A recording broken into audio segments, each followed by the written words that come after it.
And you know, protect our parish, help us on the council to make wise decisions, our administration to do the good work of the people in the day-to-day services, and safeguard all of our troops around the world. Amen. I pledge allegiance To the flag of the United States of America and to the republic for which it stands, one nation, under God, indivisible, with liberty and justice for all. Mrs. Ford, would you call the roll, please? Mr. Dean? Mr. Sharp? Mr. Thompson? Mr. Faulkner? Mr. Tanner? Mr. Groby? Mr. Gould? Here. Mr. Canulette? Mr. Belisario? Ms. O'Brien? Mr. Stefanczyk? Mr. Bender? Mr. Artigue? Mr. Smith? You have a quorum. Okay, first item under presentations is introduction of the junior council member for March. Mr. Bender, you want to introduce the young lady? Miss Mary Grace Kelly. Yes, sir. Thank you, Mr. Chairman. This is Mary Grace Kelly, and Mary Grace is 13 years old. She lives in Slidell, Louisiana. She's in 8th grade at Our Lady of Lourdes School. I just found out recently that she was just named the Student of the Year at Our Lady of Lourdes, which is fantastic. She's an Alpha Honor Roll student, active in extracurricular activities in basketball and swim team, swims for the Lakeside swim team, and lastly, and I've heard her, fantastic voice, sings at one of our masses on the weekend with two other young ladies about her age on Saturday night mass, and does a fabulous job. So this is the type of young person that is going to be following behind us and our generations below us to continue to make this parish a great parish. So Mary Grace, congratulations. You are our junior council member of the month. Thank you. And Mary Grace told me that what she'd like to be when she grows up, seriously, is an occupational therapist, which happens to be what my daughter is. So she'll be in the medical field, taking care of people. Very good, and here's a nice pin for you, St. Tammany Parish. Thank you. You're welcome. And then she's gonna stay and make some votes. So good job, Mary Grace.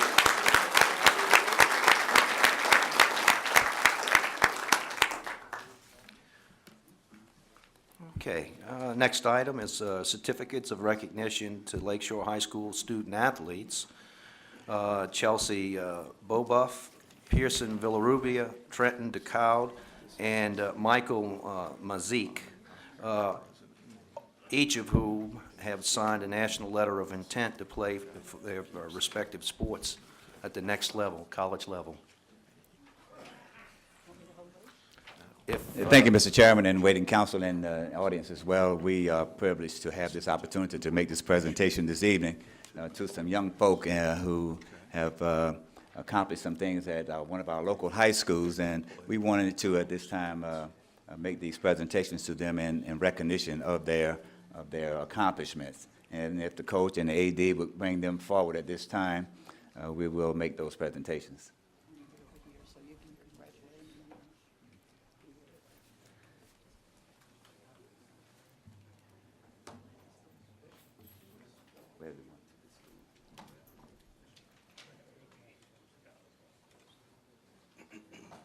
First of all, we want to ask our parish president, Ms. Bristol, that she would come and make this presentation on behalf of the school itself, Lakeshore High School. Thank you very much. And the parish government formally recognizes Lakeshore High School for its signing class in its 3-year history. Lakeshore will have 4 students that will be fulfilling their dreams of playing their respective sport at the next level in this class of 2012. This certificate of recognition was unanimously approved by the St. Tammany Parish Council on March 1st, 2012. Congratulations. Thank you very much. Thank you, Patty. And we would, at this time, ask Mr. Tristan Deku. First of all, we're going to ask Mr. Richard Artiga if he will pass me my eyes.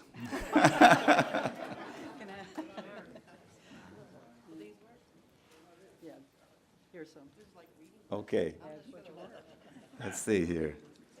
Oh, wow. And then that was light. To Mr. Tristan Deku, for his outstanding athletic ability as a cornerback, a wide receiver, safety, and a running back, he has been a 4-year varsity starter and team member.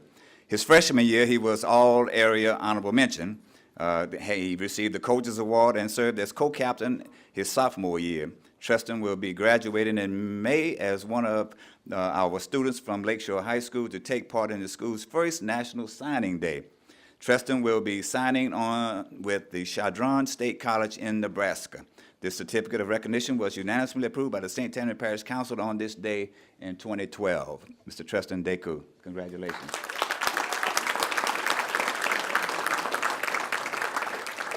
We'd like to also add that Mr. Deku is one of my oldest grandsons. We're going to ask Pat if she would come and make this, this recognition to Miss Chelsea Boboff. Chelsea. St. Tammany Parish Government acknowledges the youth of this parish for the positive achievements and accomplishments, in particular those who choose to remain in school, develop and follow their career paths, and actively pursue productive lifestyles. As another alternative to media given to our youth, I think I said that right, we acknowledge the youth of this parish who exhibit and promote positive attitudes. Therefore, the Parish Council recognizes Chelsea Boba for her outstanding accomplishments in soccer. Chelsea was captain of Lakeshore High School's first girls soccer team in 2009 and 2010 and 2011. She has enjoyed playing soccer since she was 5 years old. Chelsea will be graduating in May as one of 4 students from Lakeshore High School to take part in the school's first National Signing Day. Chelsea will be signing on with McNeese State University. This certificate of recognition was unanimously approved by the St. Tammany Parish Council on March 1, 2012. Congratulations.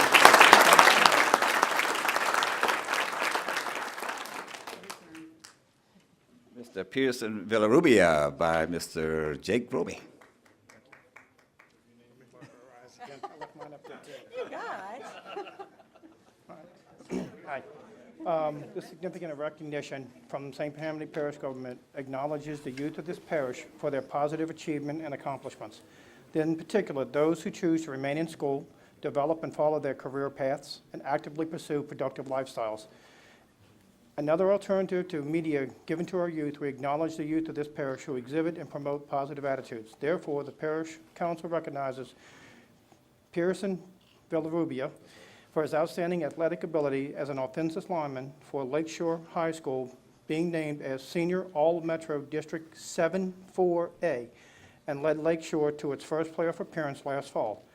Pearson will be graduating in May as one of 4 students from Lakeshore High School to take part in the school's first National Signing Day. Pearson will be signing with Washington State University. This certificate of recognition was unanimously approved by St. Tammany Parish Council on March 1st, 2012. Congratulations. I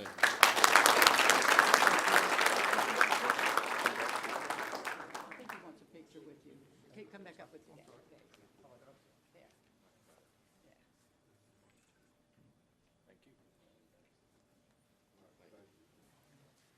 And last but not least, Mr. Mikhail Mazik, right? Michael Mazik, thank you.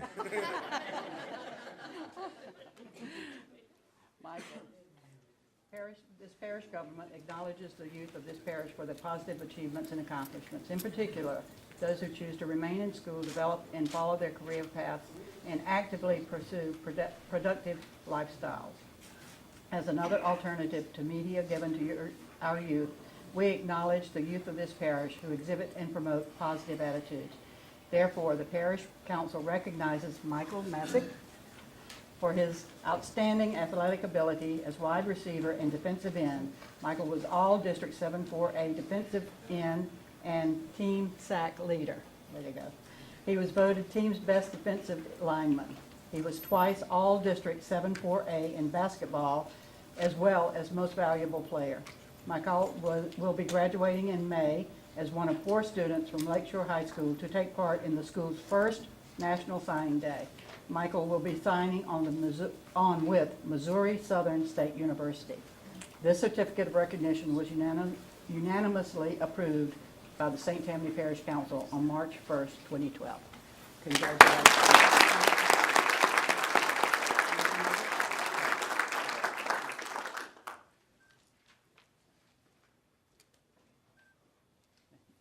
Congratulations. And we would like to ask the AD or the coach if they would have some closing comments on this, please, from Lakeshore High School.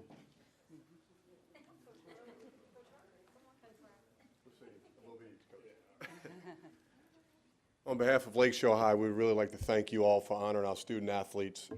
As athletic director, and I'm also the head basketball coach, I was fortunate enough to coach three of these guys, and also Chelsea, I grew up with her parents, so it's a very special honor. And the one thing that we could say about these kids is that they not only performed on the field, but they performed in the classroom. That's why they're in the situation they're in.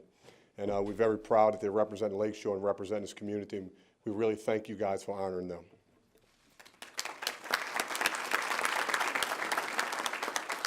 Just to follow up on Coach Alfonso's comments, I coached 3 of these guys on our football team, and the thing that I like to tell you is that not only are they great athletes, they're great individuals. Their parents raised them well, and I know that they're going to grow up and go on to school and get their degrees and become productive citizens, and hopefully they'll come back to St. Tammany Parish and live here. Thank you.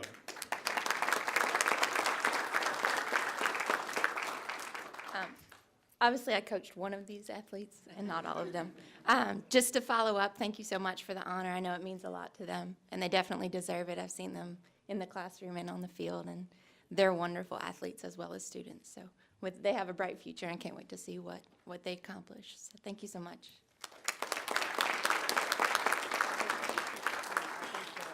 Coach, I think they wanted one more picture. Come on over.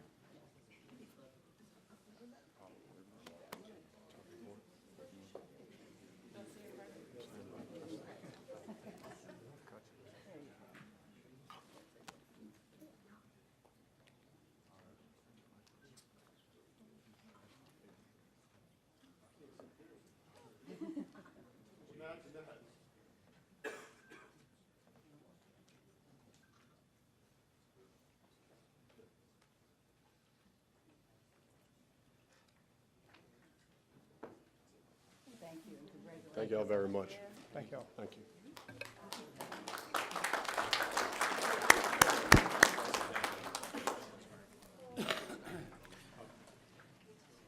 Number 3, presentation by Robert DeBrant regarding the Bloom Tree Program. Mr. DeBrant.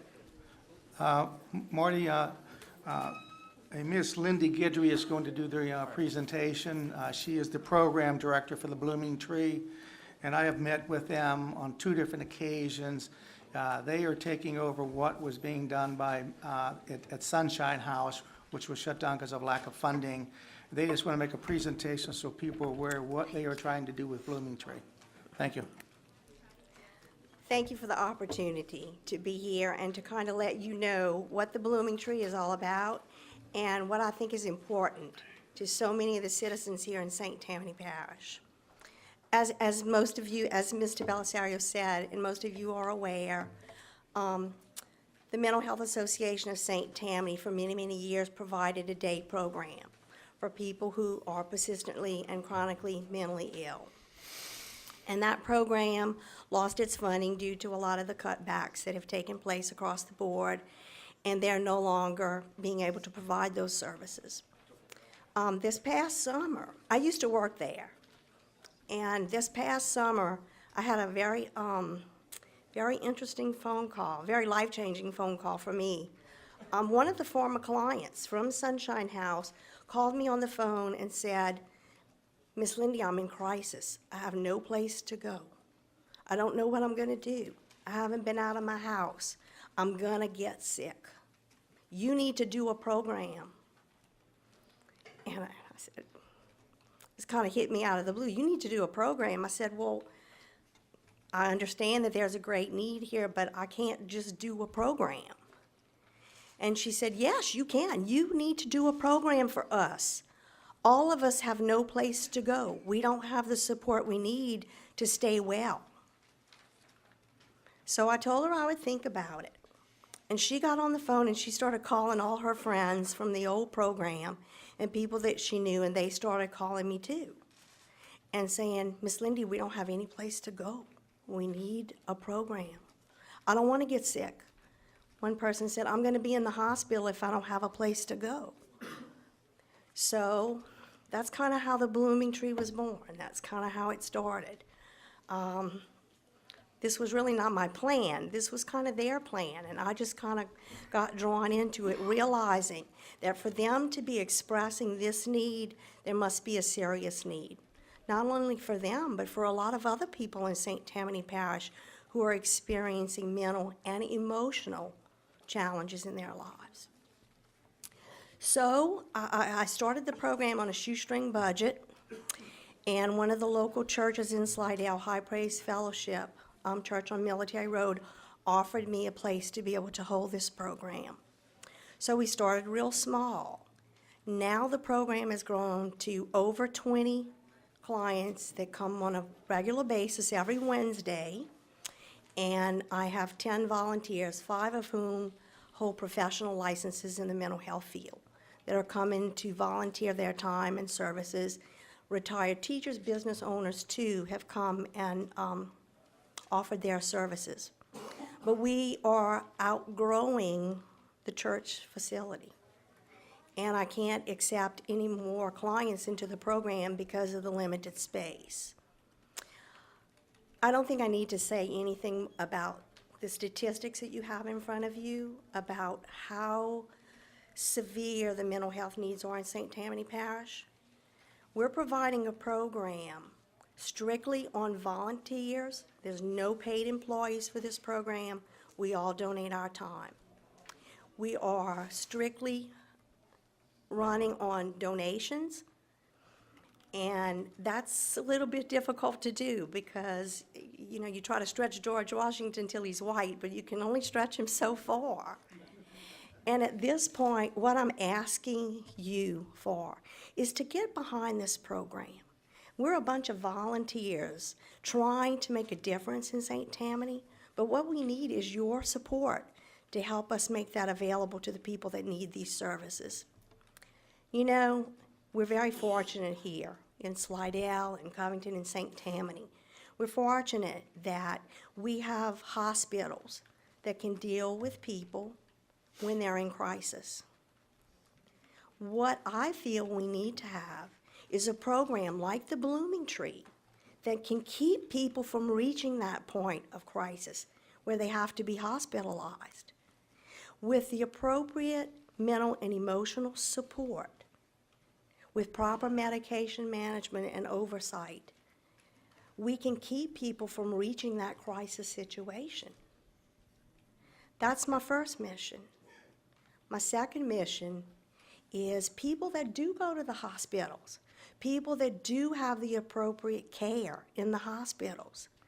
They come out of the hospitals, they have no insurance, they have no financial, backing, funding available to them to be able to continue to get outside therapy.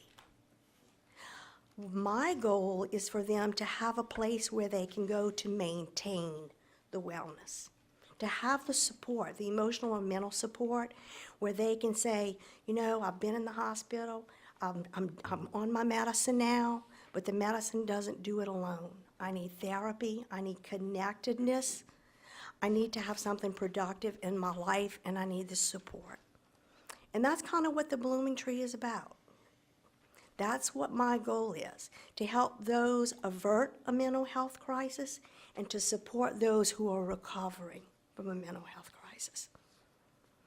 And people who have emotional challenges, they're welcome to the Blooming Tree because I think we have something to offer them so that it doesn't get to the point where they're having all these difficulties. Does anybody have any questions? Can I answer any questions about the Blooming Tree? I could stand up here and talk about it all day. I'm good with that. One of the things I'm doing with them next Thursday, we're going to have a meeting at the Community Health Center on Robert Road in Slidell. It'll be myself, Liz Teague, who's the director of that, Nick Richard from the NAMI group, and I've got Becky Roniger from STOPS to sit down to look at trying to pull resources so that this group has a stronger foundation. And we've got the first step started. This is the second step. And I think hopefully within a month or two, we'll have a place for them. And one of the key things they have to have is proof of having a 501c3 and liability insurance, because everybody knows today for anybody to volunteer groups to use a facility, they have got to have an open and general liability insurance policy, or they're not going to get access to that facility. Mr. Balisario, if I can interrupt for just a moment. The Renewed Hope Center, which is a 501c3 that is located in Slidell, has taken us under their 501c3 umbrella. And so now we are partnering with the Renewed Hope Center so that we will have 501c3 nonprofit status. Okay. Mr. Dean, you had your light on earlier? Yeah, I was gonna, it certainly begs to ask the question if you all have gotten in touch with John Tobin here with Social Services in the parish. Yes, we have, and Mr. Tobin's been very, very helpful and very encouraging to us. One of the things that he has accomplished, and I'm thrilled about, is that he has set us up with GoStat transportation. Most of the people that come to the Blooming Tree do not drive. And so starting on March 7th, GoStat is going to be picking up quite a number of the Blooming Tree clients to transport them back and forth to the program. Okay, but not just transportation, but in terms of being social service, there's a federally qualified health center in Slidell that provides a lot of the same. I don't know if they provide group therapy or I don't exactly know. Robert, do you know? They don't provide the group therapy. They do It's just individual. visiting a doctor. Just the individual. Is John here? I don't see. John's in the back. I like the bow tie. He's dressed up tonight with the bow tie. And the reason I'm even mentioning this, John, I'm sorry for bringing you into this, but it certainly seems like why kind of reiterate what we might already be doing, or how can they help, or whatever. I've met with these folks before and suggested that they move forward with getting the 501c3. That was one of the major first steps that they needed to take, and I'm very pleased to say that sounds like they've done that. We've helped them get transportation. As far as the FQHC goes, that's individual counseling, and basically this is adult daycare that they're doing. This is the old Sunshine House program, and it's very needed. and they do a very good job with what they're doing. So hopefully we'll be able to get this moving. It's adult mentally ill daycare, correct? Say again? It's not just adult daycare, it's adult mentally ill daycare. Correct. If I might say something on that note, one of the services that we do provide is respite for the families of these individuals. A lot of these families, care for these individuals 24 hours a day, 7 days a week. And they come to our program, and it gives the family members or the caregivers an opportunity, to have a little free time. I had one mother of one of my clients say, "This is the only time I can have a cup of coffee by myself." So that's an important aspect of this, but I think it's more than that. I think we're also providing the mental health services. We do have individual sessions with our clients when they need that. And we also do, every day that the Blooming Tree meets, we have a group therapy session.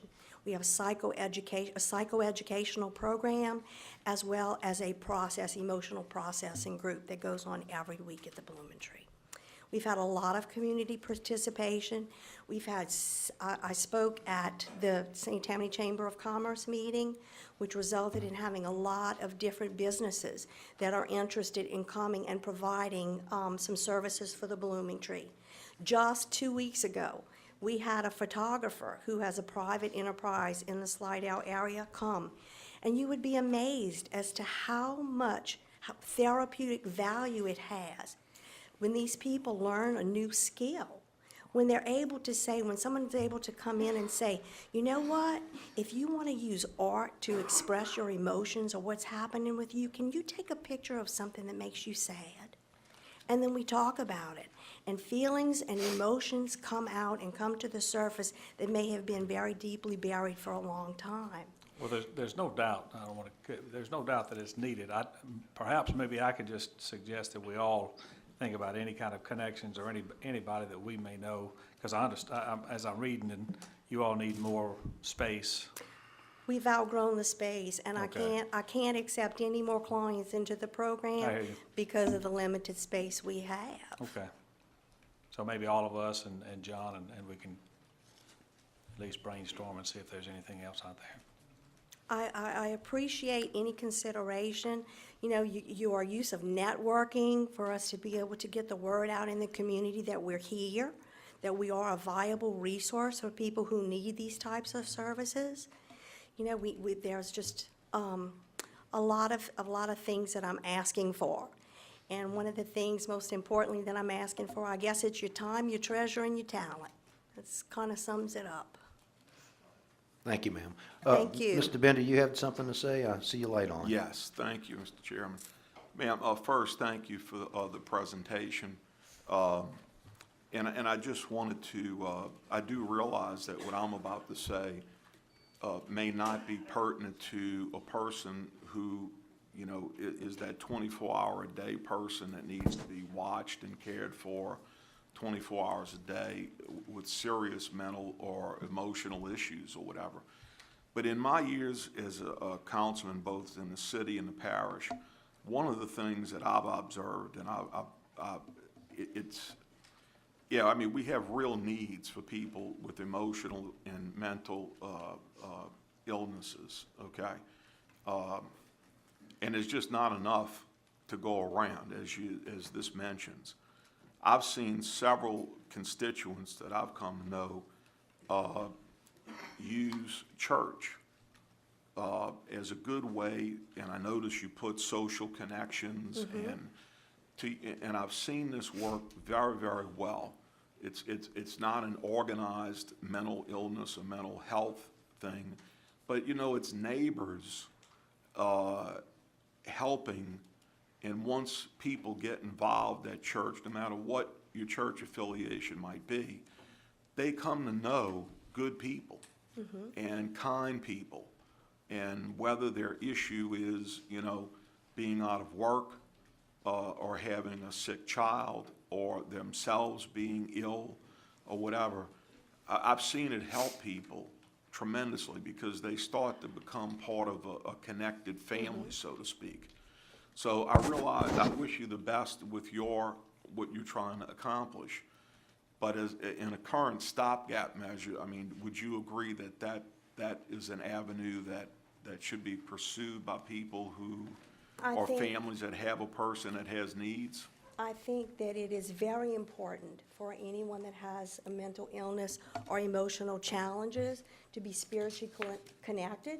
I think we're all made up of mind, body, and spirit, and I think that those three are invariably interconnected.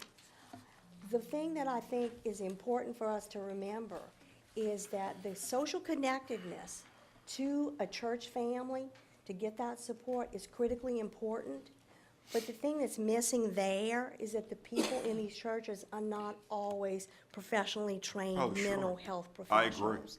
And I think that's an important component of what the Blooming Tree offers. Yes. Is the professional background training of many of our volunteers.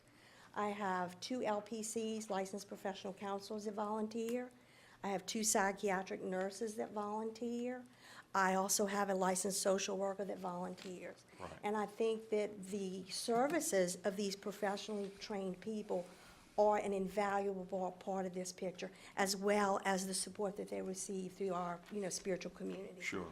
Thank you. Marty, I just have one other thing to bring up. Of the people who are going to be participating in the meeting, Celeste Faulkner, who's on the Board of Nominees, is also going to participate in that meeting. Thank you, Jean. Thank you, ma'am. Thank you very much. I appreciate this opportunity.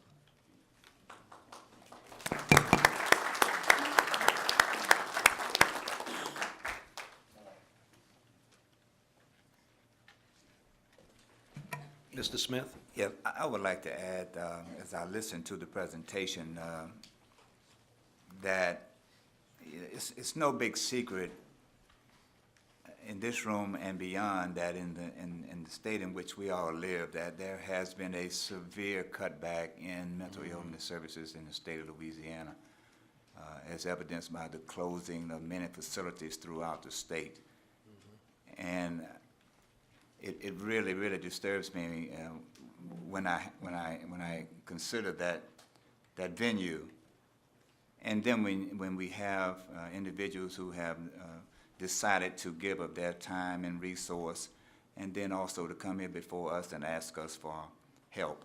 At the end of the day, we all know that it takes finances to pay the bills. And one of the things I heard in her presentation was a call for help, in whatever means that definition applies to you. And in addition to what Marty said as it relates to the Social Services Network here in St. Tammany Parish, through the Community Action Agency, and through what my colleague Jean Belisario offered as it relates to the committee that's going to get together one day next week, I'd like to be a part of that. But I'd like to challenge each and every one that sits on this podium, with our new council person being excluded, to make a commitment to help provide resource in your sphere and our sphere of influence, whatever that might be, to add to the call that we heard this afternoon for help for those who are less fortunate than us. And I would like to challenge each and every one on this podium to make that commitment tonight, as well as ask our legislative delegation to resolution of whatever form we have to do it, if they would make some effort on the state level for a reconsideration to be made to these agencies that are being cut on the state level as it relates to the closing of some of our mental health entities. So there are a number of things that we can do. And it's easy to say, let's give it to the churches, or let's give it to this group or that group, but what are we going to do becomes the question when it comes down to an individual response. And as a collective body, I'd like to challenge this group, though, that we would make that commitment and come back to this body with a report on where we are, what progress we have made in that commitment and that challenge. Thank you, Mr. Chairman. Thank you. I think one of the things we can do is sponsor a resolution next month, just to get started, to ask the charitable organizations in the parish and religious organizations to take a look at this program to see if they can help us with this. If you would think of sponsoring that next month, I'd appreciate it. Yeah, and Mr. Chairman, just, excuse me, I'm sorry, Mr. Smith, just to add, you know, Associated Catholic Charities I'm familiar with, and they're heavily involved in this part of it. And I agree with everything that Mr. Smith said and my other colleagues. I just want to make clear, by the way, I'm not advocating that the church take over this responsibility. I was only saying that by people interacting at church, they find friends because the people that are going, they're willing to take them in as friends. And a lot of time, these people just need acknowledgement. They need to be told they're worth something and that they're valuable as people. But it won't take the place for the things Ms. Guidry talked about or Mr. Smith has talked about. But yeah, Associated Catholic Charities and some of the other churches are good contributors. Thank you. Okay, moving on to the consent calendar. Any items not pulled from the consent calendar are automatically approved and hold by one vote. Items pulled from the consent calendar are discussed and voted upon individually. Right now, I have, under resolutions, items 1, 2, 11, 12, 13, and 15 to pull. Mr. Dean, do you have anything? Mr. Sharp? Anyone from that end of the table? Anyone else on the council? Yes, sir, Mr. Belisario. Ordinance number 1, 4710. Number 1, okay.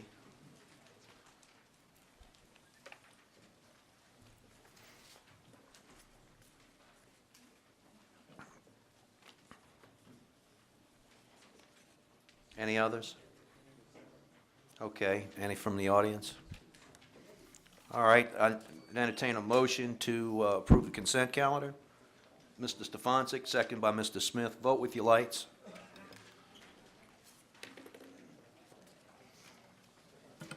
Motion is unanimous, no one absent.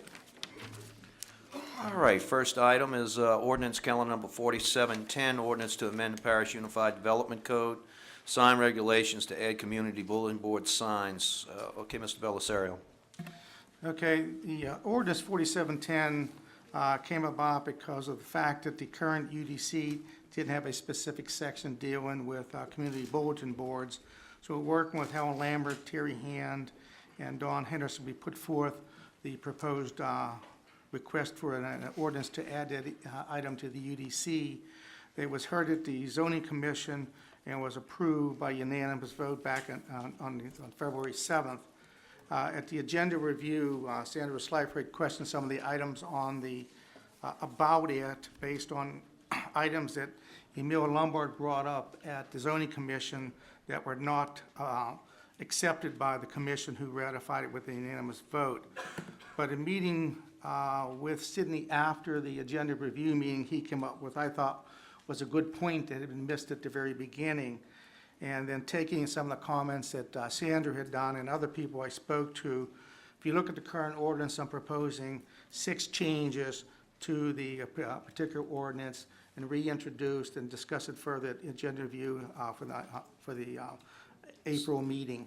So you have a motion to amend? Amend, and let me give the 6 things that I'm requesting that we change. The first one is, sign shall have only one side dedicated for display purposes. 2, the sign shall not be greater than 40 square feet in sign area. Sign shall not contain any commercial advertising. The sign shall not be located within 100 feet of subdivision monument sign. Signs must be located in the interior of the subdivision. And finally, sign must be located in an area so as not to create a traffic obstruction as determined by the St. Tammany Parish Engineering Department. Okay, so that's a motion. I need a second. Second by Mr. Canulette. Any discussion? Vote with your lights, please.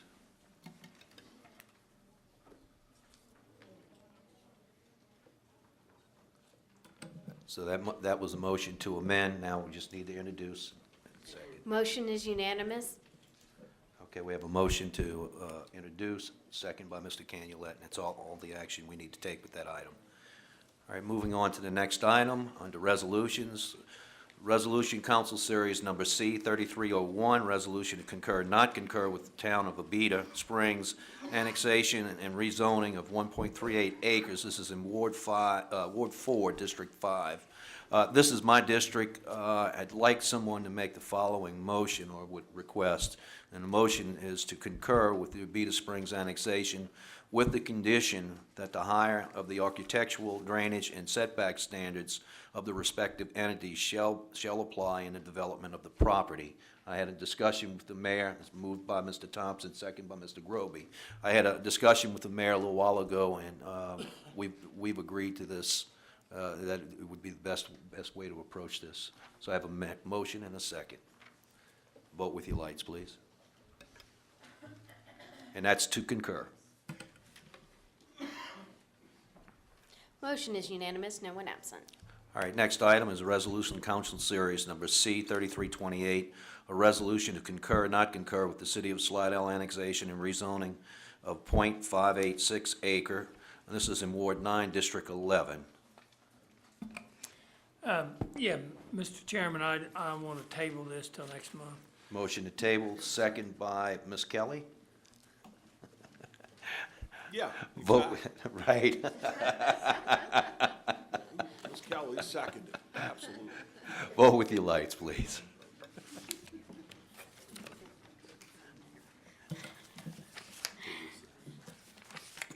Motion is unanimous, no one absent. All right, next item is number 11, resolution council series number C 3337, resolution to approve the appointment of Johnny Bordelon as Director of the Department of Engineering for the remainder of the 2012-215 Parish President's term of office. I need a motion. So moved. Mr. Stefanczyk, second by Mr. Belisario. Well, before we condemn you.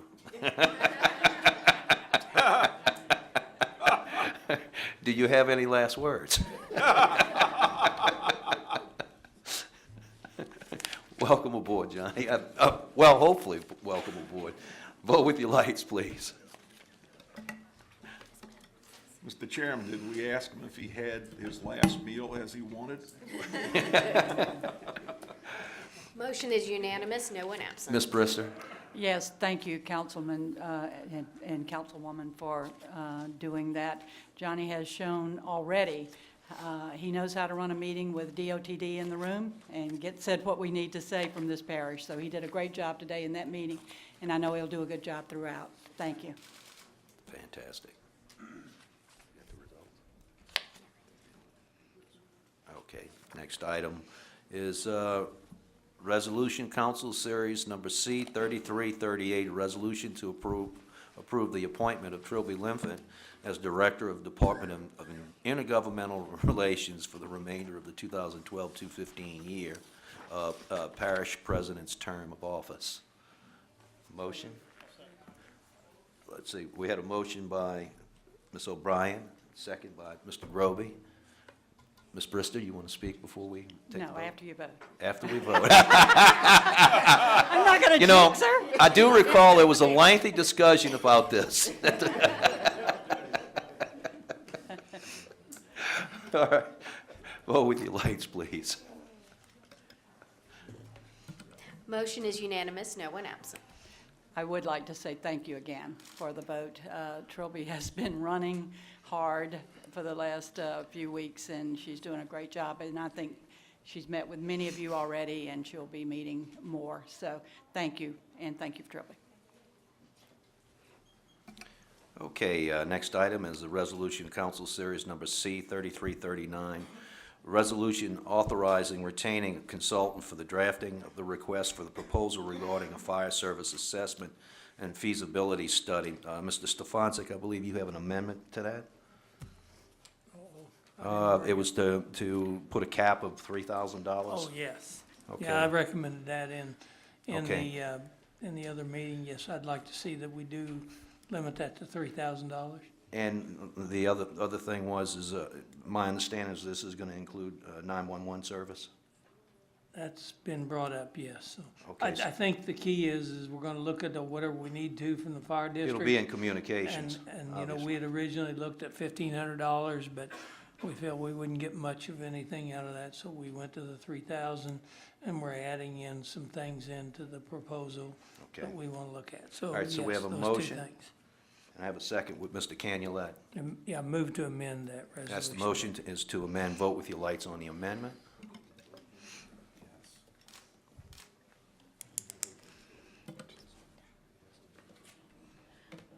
Motion is unanimous, no one absent. All right, and I need a motion to approve the resolution. Mr. Stefanczyk, second by Mr. Canulet. Any discussion? Vote with your lights, please.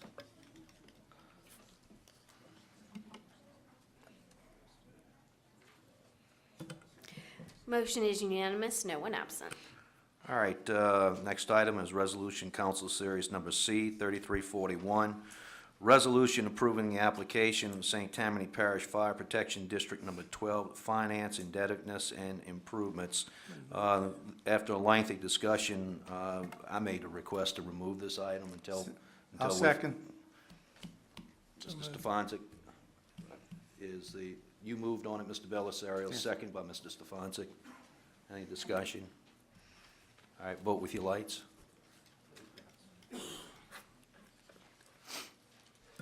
Motion is unanimous, no one absent. Mr. Chairman. Yes, sir. I would like, as a result of that resolution, the way it came up, and I know this is an after the fact of the vote, but I'm going to recommend that somewhere throughout this parish, that when people are wanting to bring something like this to the council, they need to do something well ahead of time and work with our finance committee and not bring something to us at the last minute with the expectation. This particular thing, and I'm not happy with it, is that we realized the other night that it wasn't a refinancing of the debt. It was extending the debt past the term that the taxes were going to be able to pay it off. And I'm never going to support that kind of a thing. No, and I wouldn't And I either. don't think anybody else would either. So I think we need to look and say to any group in this parish that wants to start changing things or try to discuss how the parish council is going to support their financial structure, they need to bring it to us early and let us have time to review it through finance committee and through our regular meeting process before it's sprung upon us to adopt something at the last minute. So I hope that everybody takes that and understands it, but this just can't happen. I absolutely agree with you. Okay, that's the end of the consent calendar and items that were pulled. We'll move on to appeals. Yes.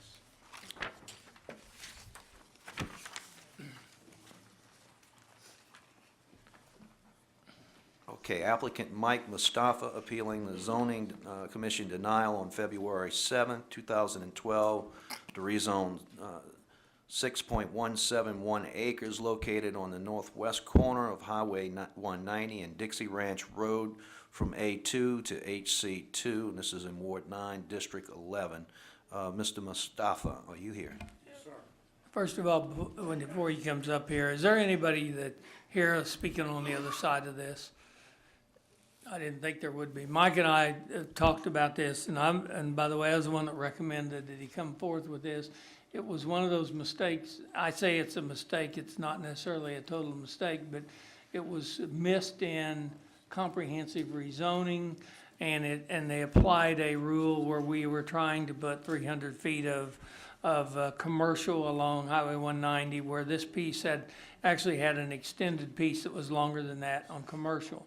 And the reason that it got turned down at the planning commission was because there is a subdivision behind there, and they felt like either they needed something different between the highway commercial and the subdivision. And working with the planning department, Helen and Sydney and talking with Mike, we've come up with a recommendation that we modify this request.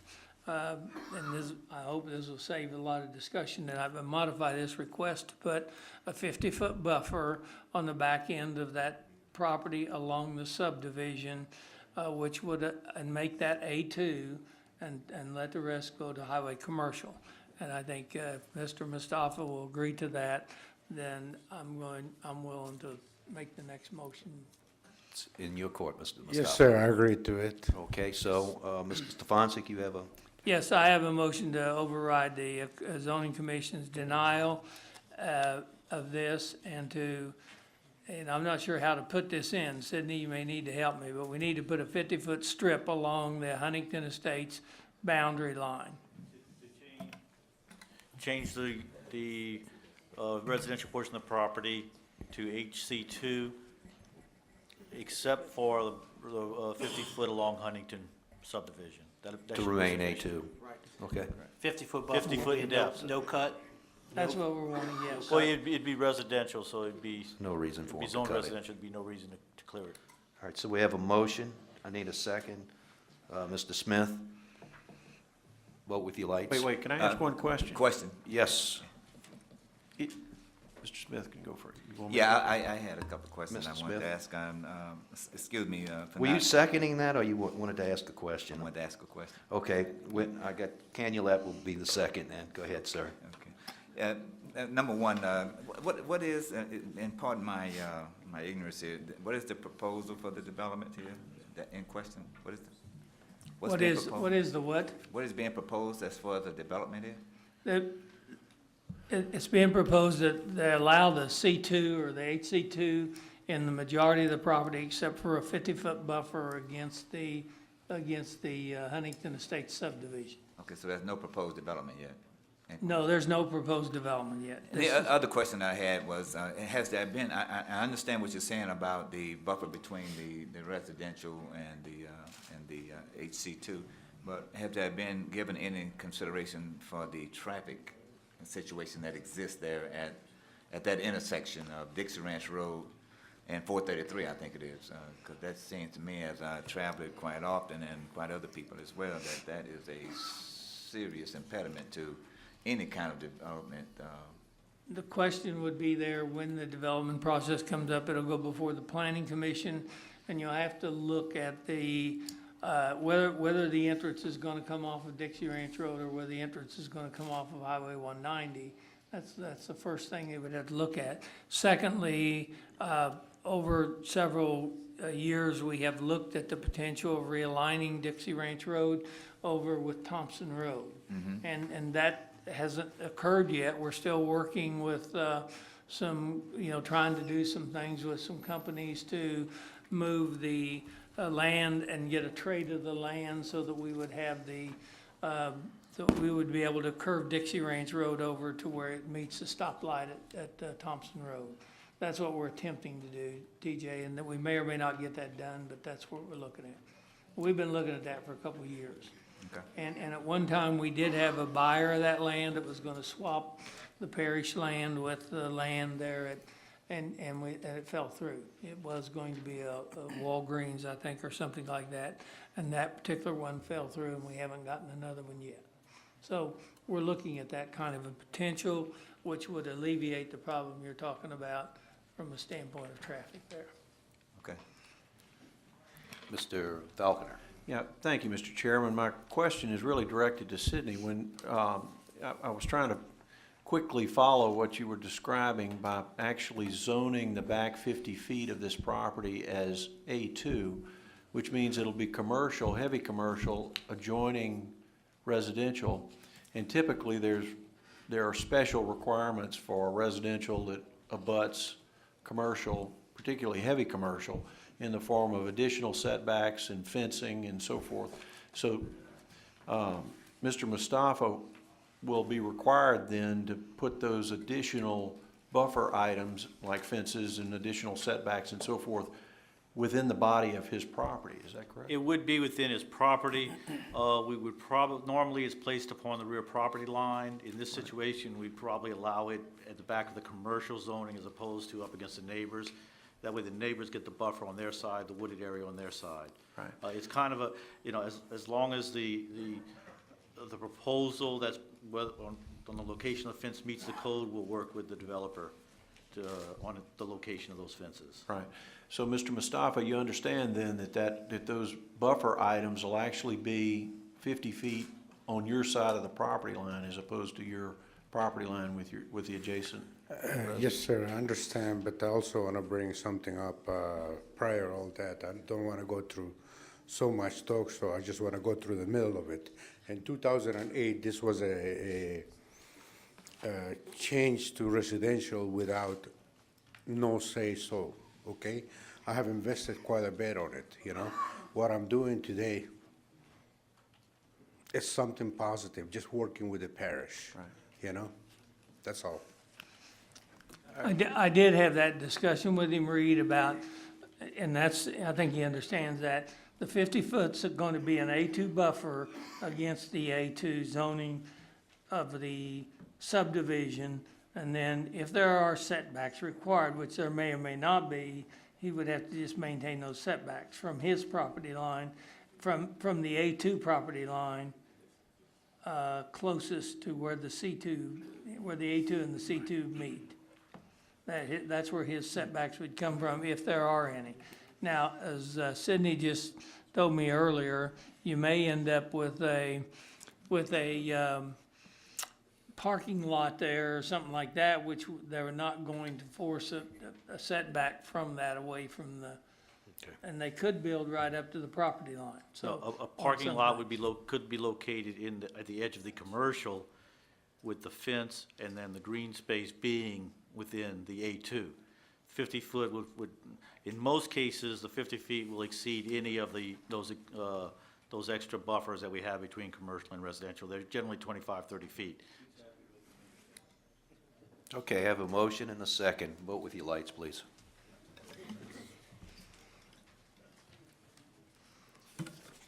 Motion is unanimous, no one absent.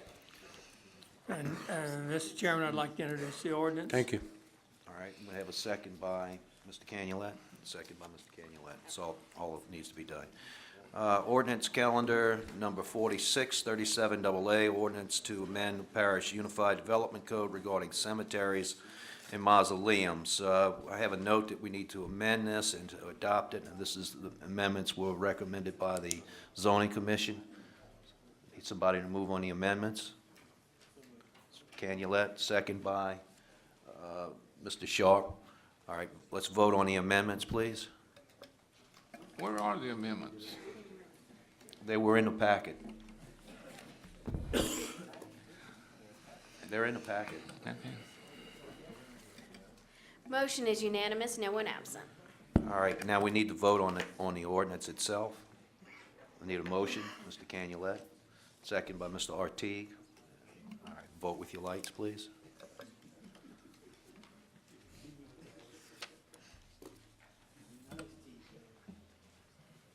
Mr. Tanner? It's okay. Motion is unanimous, no one absent. Ordinance calendar number 4681, ordinance to authorize the parish president to acquire certain conservation servitudes for Beatico Creek Preserve. Mr. Dean's motion, second by Mr. Sharp. Mr. Stefanski, you have your light on? Yeah, I'll turn it off. Okay. Thank you. Vote with your lights. You were just looking to get attention.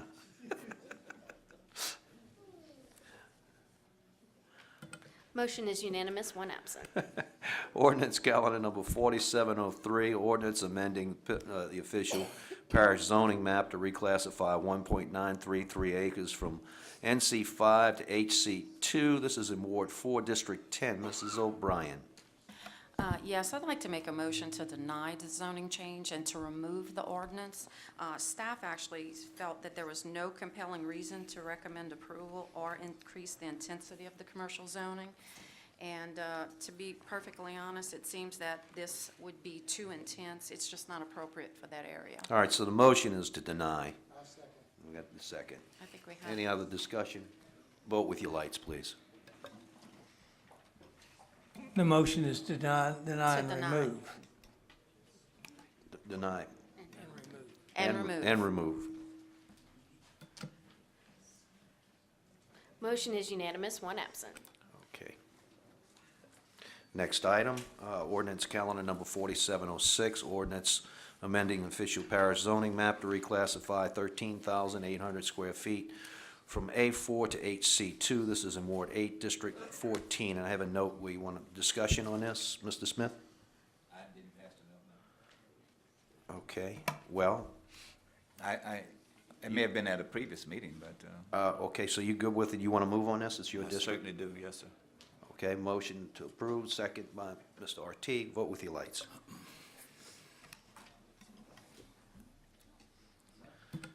Motion is unanimous, no one absent. Ordinance calendar. Mr. Chairman, can I interrupt you just for a second? Yes, sir. Mr. Smith, I just wanted to tell you, we just did that as a courtesy because you were, you had to leave the Agenda Review Committee, and so it was strictly a courtesy for you.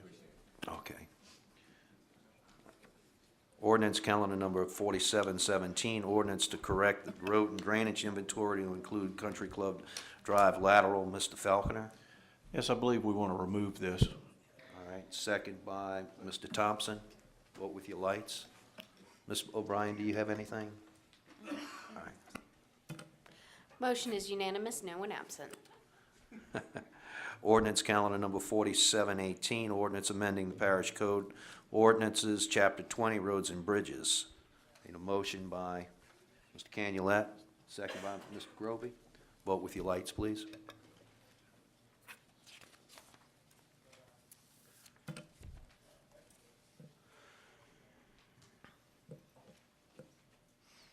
Motion is unanimous, one absent. Ordinance calendar number 4719, ordinance amending the official parish zoning map to reclassify 20.96 acres from A1 to A1A, and this is Ward 3, District 3. Mr. Thompson?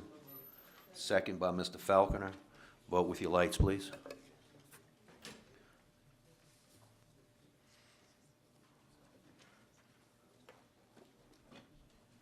Motion is unanimous, one absent. Ordinance calendar number 4720, ordinance amending the official parish zoning map to reclassify 62.179 acres from A3 to MD1. This is Ward 1, District 1. Mr. Dean.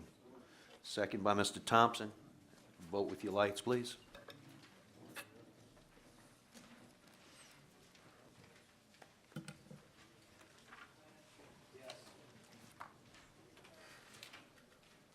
Motion is unanimous, two absent. Ordinance calendar number 4721, ordinance amending official parish zoning map to reclassify 11,400 square feet from A6 to A4A, Ward 9, District 13. Mr. Artigue. Second by Mr. Bender. Vote with your lights, please. Motion is unanimous, two absent. Ordinance calendar number 4722, ordinance amending the official parish zoning map to reclassify 1.5 acres from A2 to A2 with a mobile home overlay. This is Ward 3, District 3. Mr. Thompson. Second by Mr. Dean. Vote with your lights, please. Motion is unanimous, two absent. Ordinance calendar number 4723, ordinance to authorize the parish president to acquire certain parcels and dispose of certain parcels for the Hickory Maintenance Barn site. I need a motion. So moved. Mr. Stefanczyk, second by Mr. Artigue. Vote with your lights, please.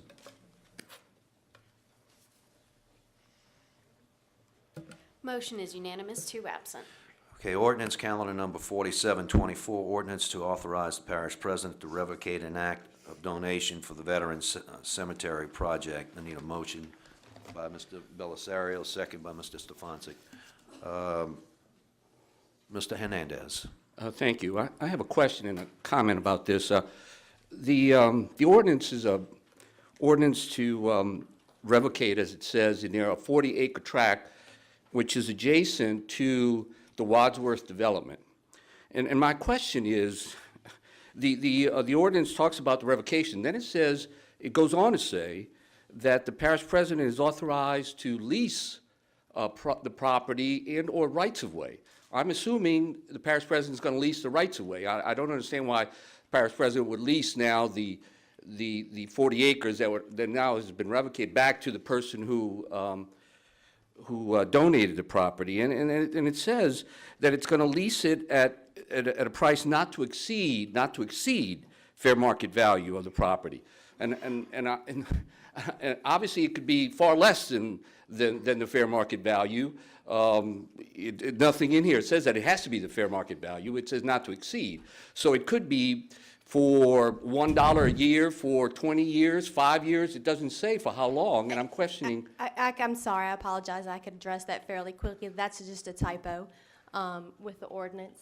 We are simply revoking the 40 acres. We are not intending to lease it. So there's no leasing taking place, even though the ordinance talks about that? That is correct. It needs to be amended to be removed. All right. And I can submit an amended ordinance to the council to reflect that. Thank you. Well, we can do the amendment right now. I need a motion to amend to reflect the discussion by Mr. Bender, second by Mr. Canulette. Vote on the amendment, please.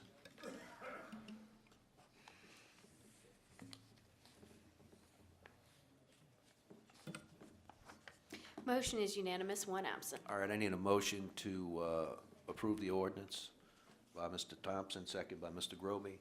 Vote with your lights, please.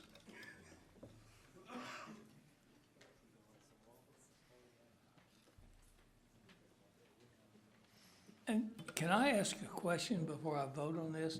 Yes. We just voted on an amendment to, I assume it is ordinance number 4725. 24, I'm 24, I'm sorry. What was the amendment that we put in there? We removed the language about the leasing of the property. Apparently there was a, well, as it was explained, it was a typo. I'm looking at this thing, okay. It's next page. That's all it is, okay. Okay, I understand. I was looking at the summary of it and saying there is no lease thing in there. What the heck are we doing? We're just taking it back. Thank you. Okay. Okay. Motion is unanimous, one absent. All right, ordinance calendar number 4725, ordinance to extend for 6 months the moratorium north of Interstate 12 within the unincorporated boundaries of Ward 9, District 11. Mr. Stefancic?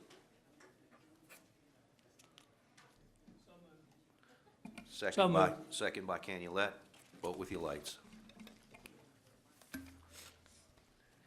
Motion is unanimous, one absent. Ordinance calendar number 4726, ordinance to extend for 6 months the moratorium on the east side of Tantilla Ranch Road and Highway 1077. It's in Ward 1, District 1. Mr. Dean? So moved. Second by Mr. Thompson. Vote with your lights, please. Motion is unanimous, no one absent. Ordinance calendar number 4727, ordinance authorizing the parish to accept the dedication of the streets and roadways situated within the Terra Maria subdivision, phases 1, 2A, and 2B, Ward 2, District 2. Mr. Sharp? Second by Mr. Thompson. Vote with your lights, please.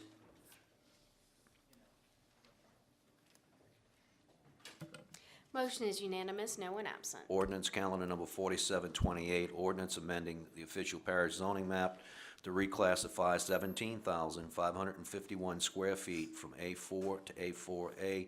This is in Ward 4, District 7. Mr. Groby? Second by Mr. Thompson. Vote with your lights, please.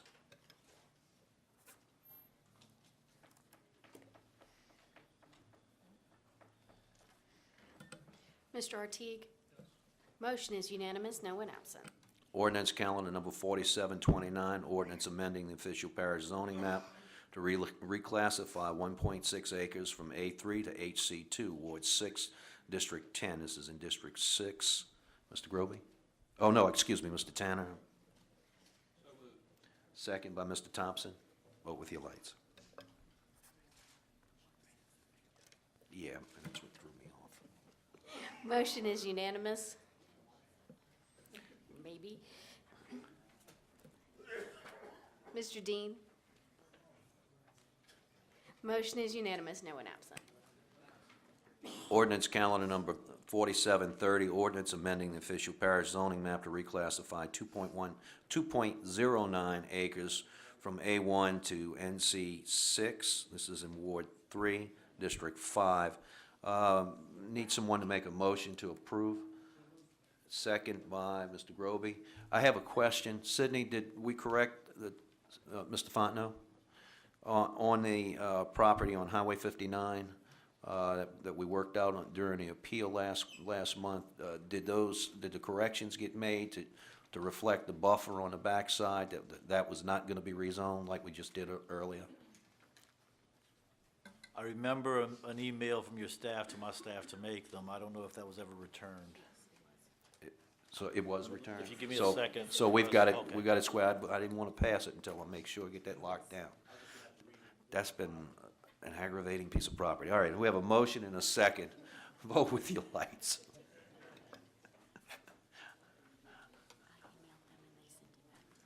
Okay.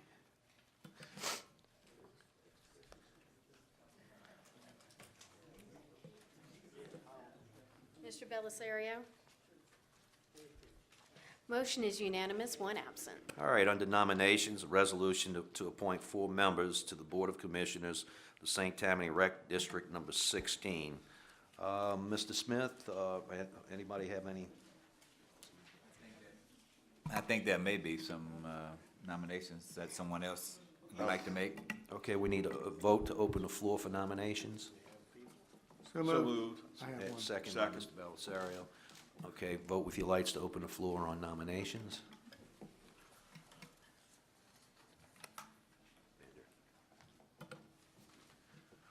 Okay, do we have any?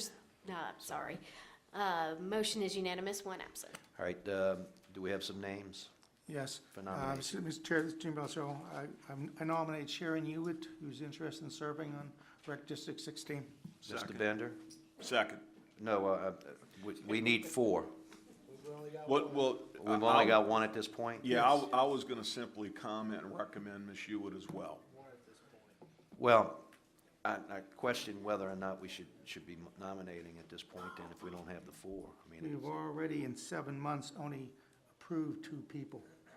That was done one time. We've had probably 6 months with nobody.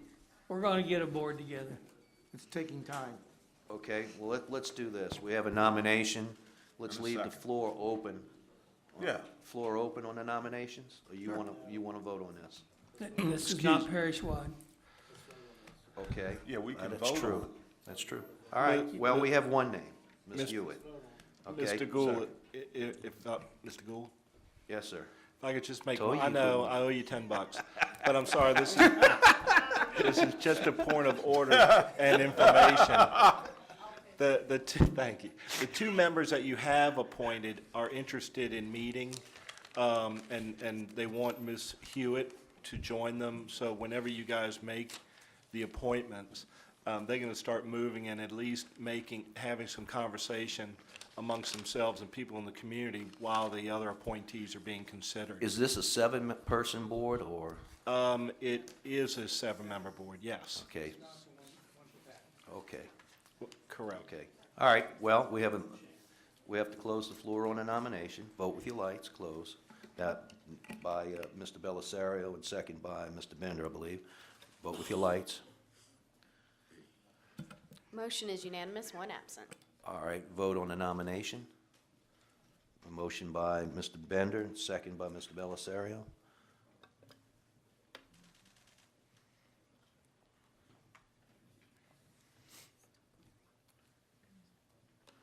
Motion is unanimous, one absent. Okay. Resolution to appoint 1 member to replace Peter Link. Move to table. Motion to table, second by Mr. Canulette. Vote with your lights on the table, please.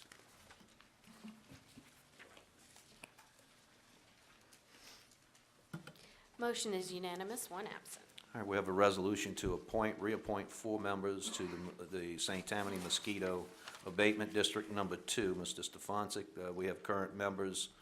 Their terms have expired. It's William Hathaway, Dr. Peter Groen, Anthony Alfred, and Eugene Garcia. Yes, Mr. Chairman, I would move that we reappoint those 4, and I'd like to speak on that. Now, is this going to be this is multi-district, but is it parish-wide? I'm not certain. I'm going to nominate all 4 of those. This is parish-wide. It is parish-wide. All right, I wasn't certain about that. So we need to open the floor for nominations. So we have a motion for Mr. Stefancic, second by Mr. Bellisario. Vote with your lights on opening the floor.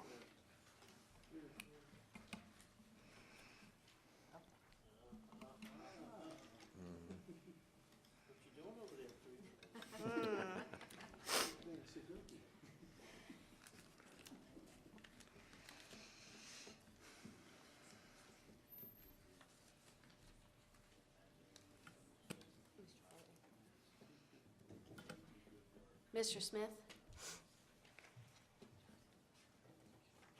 Motion is unanimous, one absent. Okay, Mr. Stefanski, you I think we're to the, I want to recommend that these four be reappointed.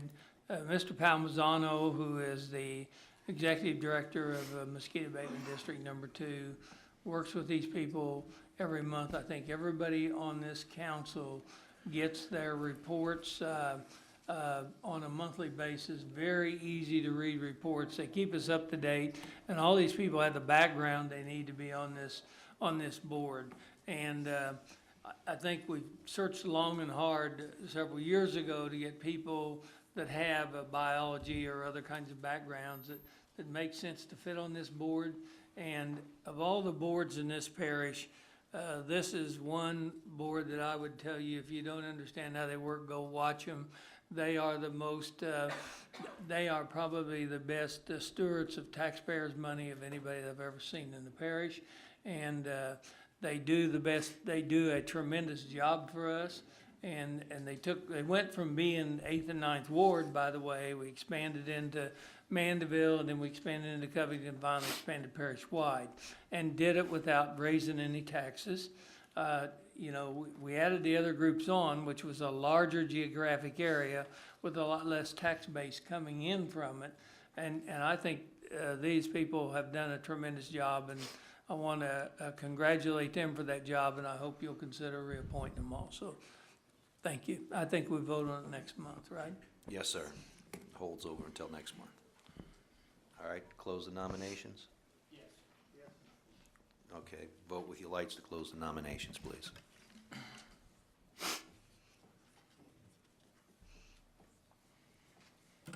Motion is unanimous, one absent. Okay, under other appointments, these are going to be local. Resolution to reappoint members to the Board of Commissioners for the St. Tammany Parish Rec District 11. Mr. Tanner? Thank you. I'd like to recommend we appoint Matt Ray, Victor Lamont, Mike Lopez, and Pat Barrigan Jr. as the four members from the council. Okay, let me ask a question. Does anybody else have any other nominees? I don't have. I concur with who you talked about. Mr. Sharp, that's your district as well. No? All right, because this is going to come up, do we have to open the floor for nominations and then close it again procedurally on these locals? No, sir. The This is a resolution, and if we put the appointments on there, if we put those members' names in, we pass the resolution and. All right, they're so we have appointed. a motion to appoint the members that were just named, and we have a second by Mr. Sharp. We can vote with our lights on this then. Oh.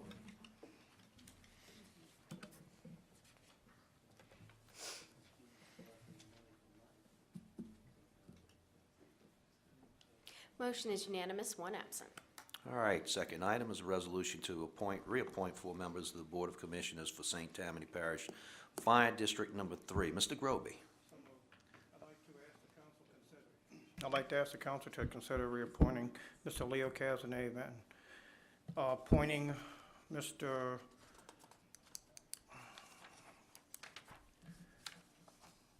drawing a blank, I'm sorry. Mr. Danny McGregor, A.J. Montalbano, and I believe Mr. Groby Thank means you. Rock Peterson. yes, thank you. So, locked up there. And I'd like to ask Parish President to deeply consider keeping Mr. Mike Savant on the fire board, and if you so move. Good idea. All right, so we have a motion with nominees. We have a second by Mr. Thompson. Mr. Stefanski, you got your light on? Still trying to get attention, huh? Vote with your lights, please.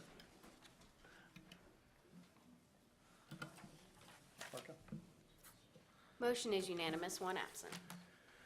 All right, the next item is resolution to reappoint 6 members to the Board of Commissioners for the St. Tammany Parish Rec District Number 4. I believe this includes, let's see, Mr. Groby, I believe you've got a list of people you would like, and I think Mr. Stefansik's district is also Yes. entitled in this. Go ahead.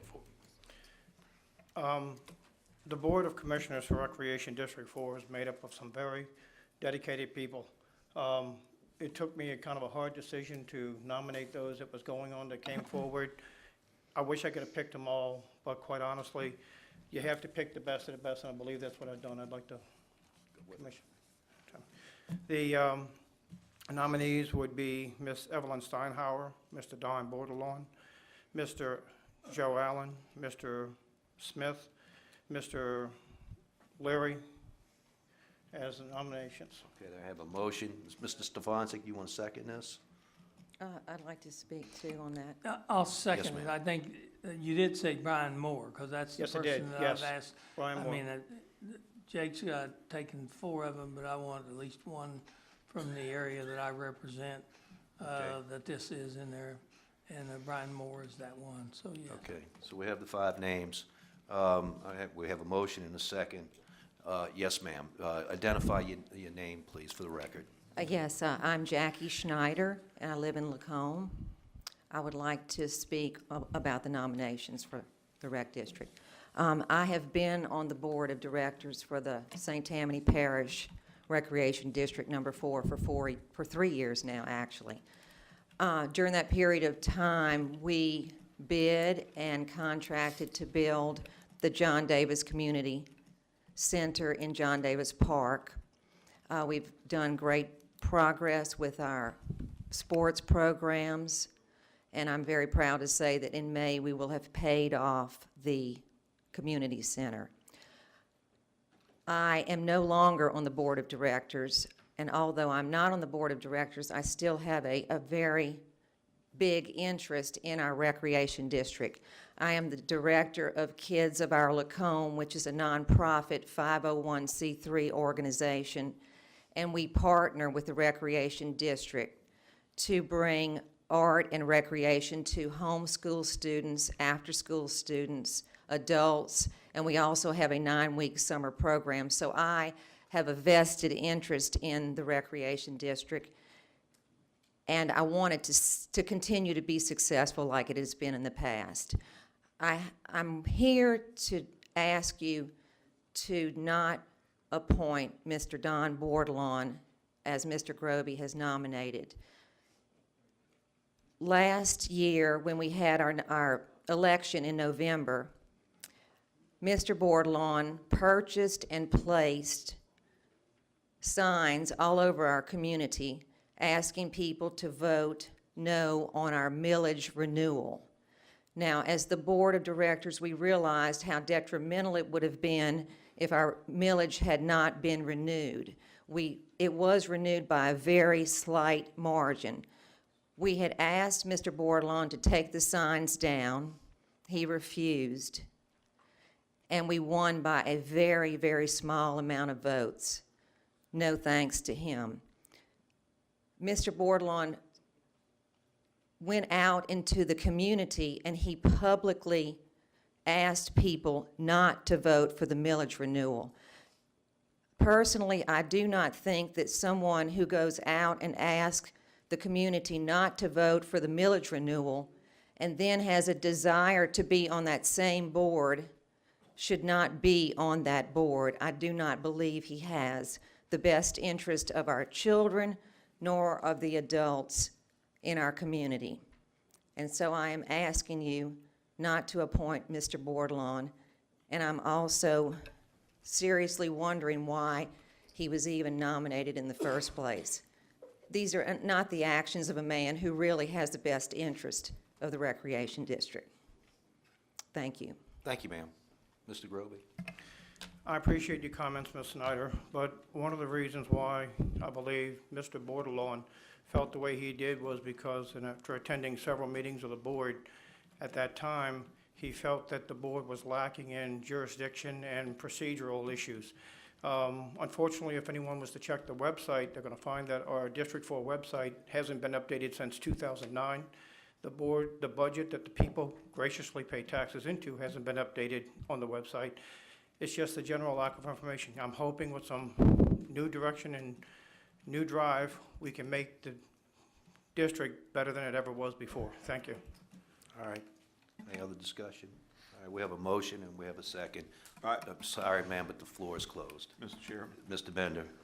I did receive the letter.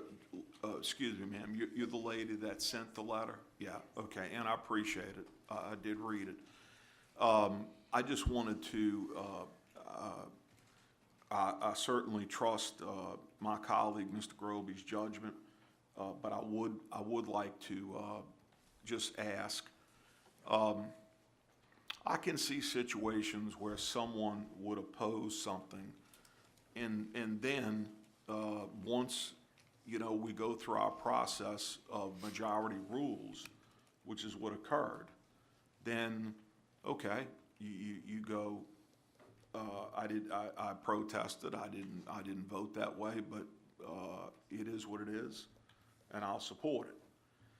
My question is that Mr. Bordelon's approach and attitude on this, okay, that he is pro-recreation? He is very pro-recreation. Mr. Bordelon was one of the first people to actually work with the Lacombe Youth Association, if I have the title right. He, in a sense, him and 4 others created the rec district before the public voted to create a rec district. They were doing sports long before we created Rec District 4. He supports it. He wants to create the soccer program, something we're lacking. We don't really have one as an organized soccer program. We just need a little bit more. Mr. Bordelon has gave me his commitment. He was going to support this rec district 100%. Okay, thank you. Mr. Canulet? Yes, Mr. Bender, I also received this letter, so I actually called Don Bordelon, and he had some issues with the board that was existing. And I asked him directly, it's like, you've had signs out against it, now you want to be on it. And he basically said, yes, I was against the 10 mills. He said, I felt we could run this district at 7. So I think he was very sincere, no reason to lie. And he did explain some other backgrounds that he had with the community, so just so you know. Thank you. Mr. Stefanski? Yes, Ms. Snyder, I received your letter as well, and it triggered something to me because I had recommended Brian Moore to be on this board, and I think with his resume and everything, I think Jake has looked at it and agrees on it. I had several people call me on both sides of this issue, and it was interesting. I got a good perspective on both sides. I did call Jake and have a discussion with him. He and I had a lengthy discussion last Sunday night about this, concerning it, and I leave it to his judgment to put that person on or not on, and I told him I would support it whichever way he went. So, and that's the way I look at it. I feel like it's going to be a good board. If there is a problem, and I certainly want to attend some of their meetings. This recreation district is new to my district. It covers part of my district, as I inherited a few of these when we made the changes in the redistricting a year ago. I picked up a couple of these, so I'm getting familiar with them because the only one we had is Recreation District 16, and we've yet to have a meeting in it. So we can't even get a board on it. So just but anyhow, I wanted to say I have looked at it, and I feel comfortable if we go forward with the board. If something needs to change, we'll change it in the future. But I look at it to say I think we've got a good board right now. So, and thank you, Ms. Snyder, for sending us the letter. Mr. Falconer? Yeah, I just have a procedural question. Is there any way, Mike, that we can appoint this person on a shorter than full 4-term basis? I mean, is there to give an opportunity for sort of a performance evaluation? I just don't know, so I'm asking a question. I'm not aware of that being done before, but to answer your question, the ordinance that talks about the appointment of members to this board states that the term of office shall be concurrent with the elected officials, that are appointing them, which of course would be you in this case. So I would say that would be contrary to what not only is normally done, but what the ordinance states that gives the authority and sets the terms of office. That being said, I know, Mr. Gould, I'll make this very quick. Once appointments are made, removal must be based on cause. It cannot be based just on a change of opinion. It's got to be by cause. You're welcome. Mr. Smith, you have a question? An additional procedural question I think would be properly directed toward Mr. Stefanski. Is it possible that we could vote on these nominations individually as opposed to collectively? I don't, as the motion's put up, you'd have to, You would have to split each one of them out and vote on them separately, which the current resolution on the floor says to appoint all 6 of them.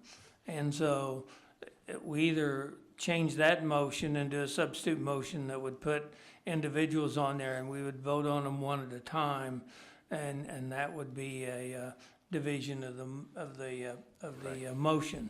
So that's a choice of this council.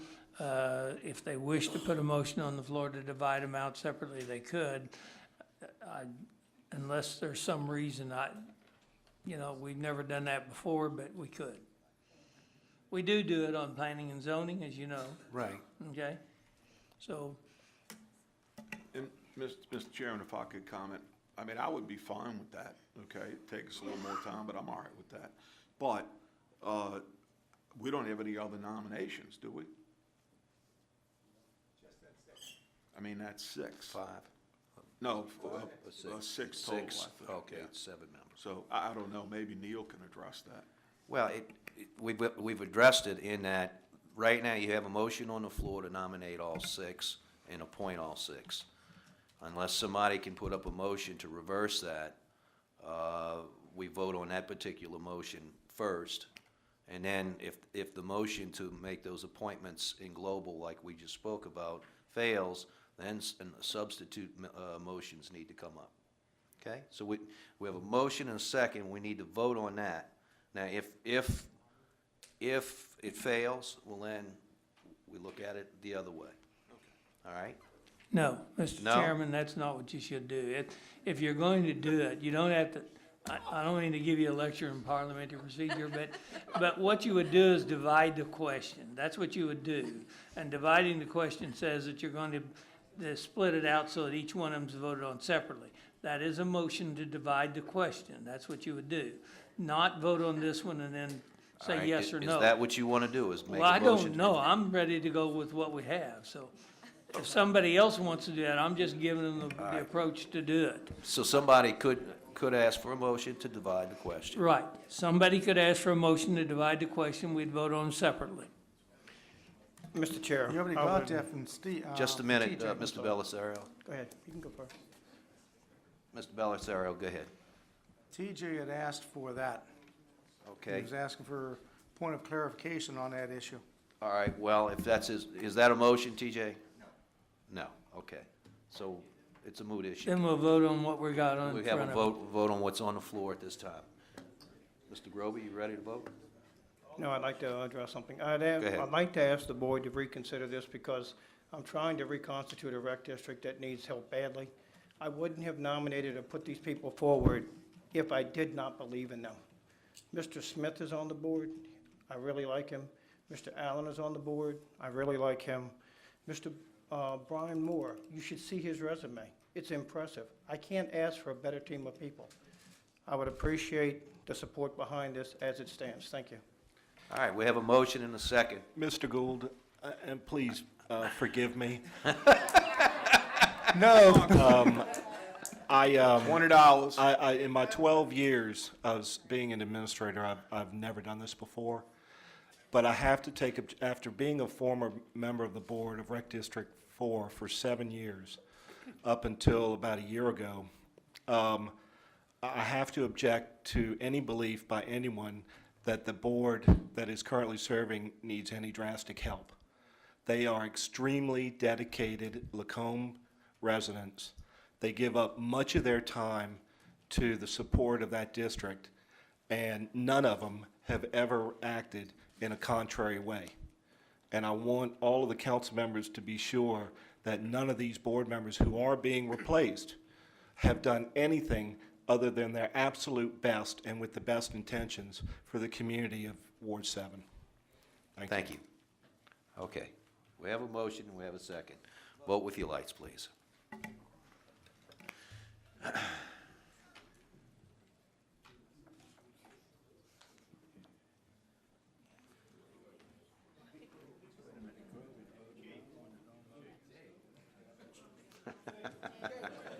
Jake.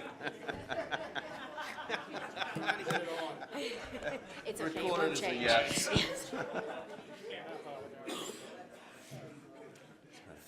For clarification, the vote is on the original motion for a resolution to appoint the 6 members that Mr. Stefanczyk and Mr. Groby named.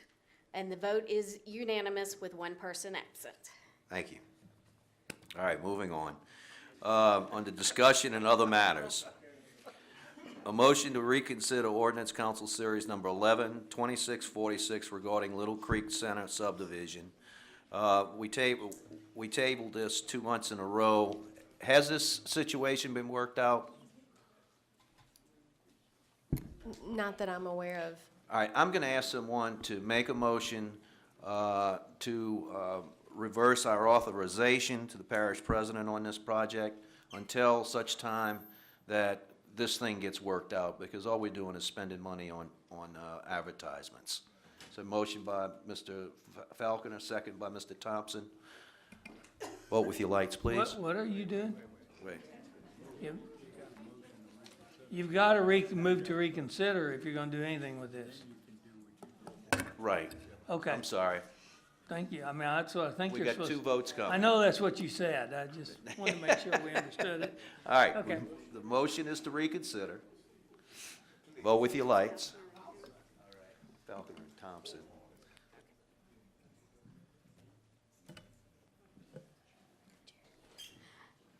Motion is unanimous, 1 absent. Now, the motion is to withdraw the approval from the parish president's office to go into the deal. All right. Falconer and Thompson. No. What you want to do now, I think, Mr. Hall, you might advise him that what we want to do now is vote this motion down, right? We passed the motion to reconsider. The motion is now on the All right. floor to give the parish see what you're president saying. that authority. What you want to do is vote it down now. Vote for the denial. Thank you. Right. So we have a motion and a second to deny it. Vote with your lights. Yeah, you want to vote no. Vote no? You want to vote, stop, no. You want to vote, you need to clear this. All right, clear. You want to vote All right, no on this. the motion is in the affirmative. To kill it, The you have to motion is vote. to give the parish president the authority to do it. That's what's on the floor. You just brought it back on the floor. All right, now we vote no. Okay, yep. Well, I mean, that's what, No, I agree with you, Steve. Thank I you. agree with you. I'm glad you do. You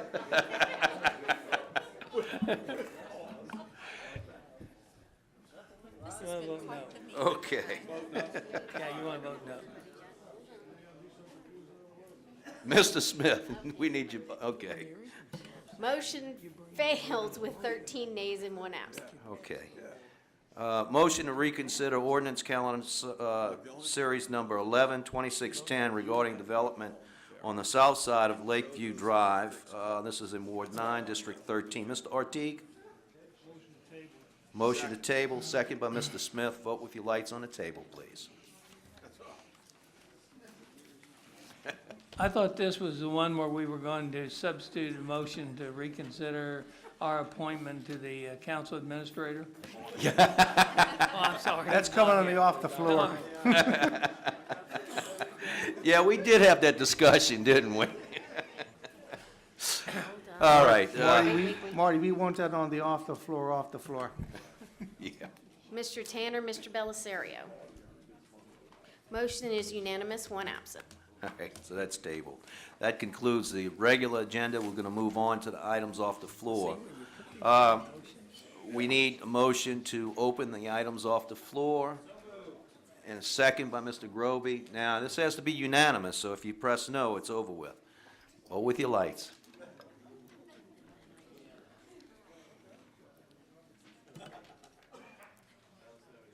Mr. Bellis, motion is unanimous, one absent. All right, first item is a resolution to relocate the polling place for precincts S01 and S05 of Parish Council District 8 from the John Slidell Park Gymnasium to the Slidell Library for the April 21st, 2012 election date. Mr. Canulet. Yeah. First of all, I'd like to apologize to the constituents because we're going to have to move where they vote, and I'm not happy about that. But we sent the request in, and it kind of got lost, and the date got booked on a big event. So we're having to move this to the library board. Dean has been working on this. We've talked to registered of voters, clerk of court, secretary of state. Everyone seems to be in line. So I'd like to go ahead and approve this. I have a motion. I need a second. Mr. Bender. Chairman, can I say something before? Mr. Falconer. I just want to highlight the fact this is just for the one election. It's clear in the ordinance, but for the public to see. Yes, this is one election, and we're going as far as going to get with the city and make sure that date is blacked out from now till eternity, so we can have it. Vote with your lights, please. Bender. Mr. Canulet, Yes. motion is unanimous, one absent. All right, next item is a motion to refer to the zoning commission and recommendation of proposed amendments to the Unified Development Code establishing minimum standards to apply to administrative permits for private cultural and recreational uses on residentially zoned property. Mr. Smith, this is I yours. move to refer. And second by Mr. Artigue. Vote with your lights on the motion, please. Motion is unanimous, one absent. All right, motion to refer to the zoning commission for recommendation to propose rezoning of 5 acres from A1 to A2 with a mobile home overlay, and this is in Ward 2, District 6. Mr. Tanner. Second by Mr. Thompson. Vote with your lights.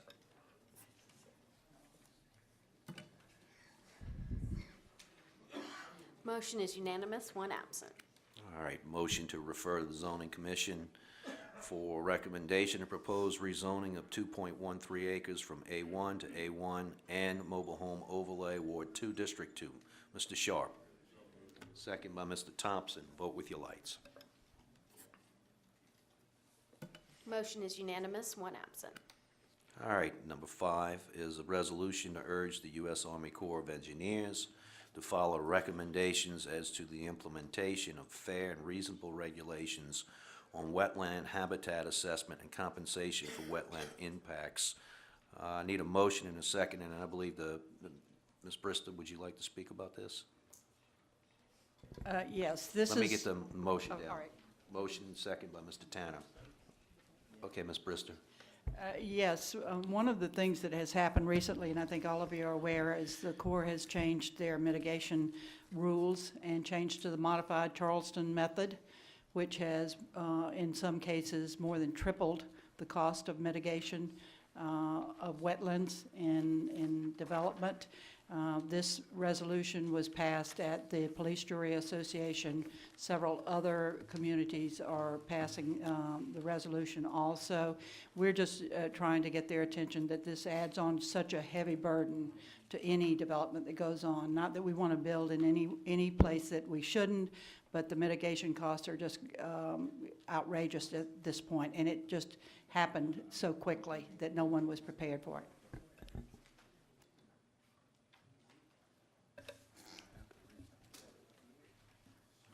Okay, so we have a motion and a second, and I have to tell you, after going through some of those meetings in Washington, I begin to wonder whether, with all honesty, whether some people up there have a full grip on reality.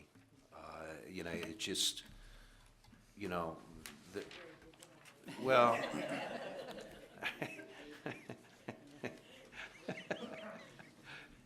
all right. Mr. know. Chairman, We gotta could I add one more thing? Yes, sir. Just remember that when we're talking about wetlands in South Louisiana, it's not a swamp. I mean, there's a classification called Southern Pine Savanna that basically qualifies every piece of raw land very nearly in our area as a wetland. And so we're not talking about tidal inundation marsh. This is property that's eminently developable, and the requirements that the Corps is placing on the mitigation of those properties is just onerous beyond words. Yeah, Thank you know, Mr. Chairman. most people, when they envision the discussion about wetlands, they think of this pristine,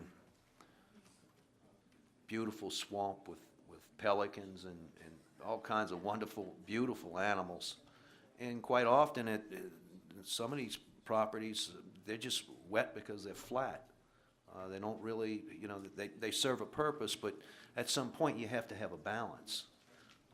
So I support this motion, and let's call for the vote. Vote with your lights, please. Okay.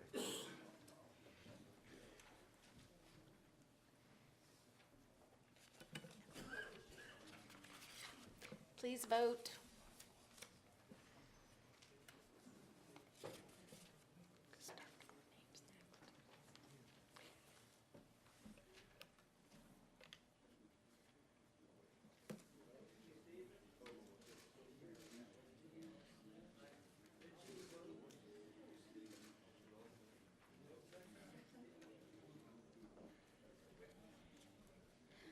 Motion is unanimous, one absent.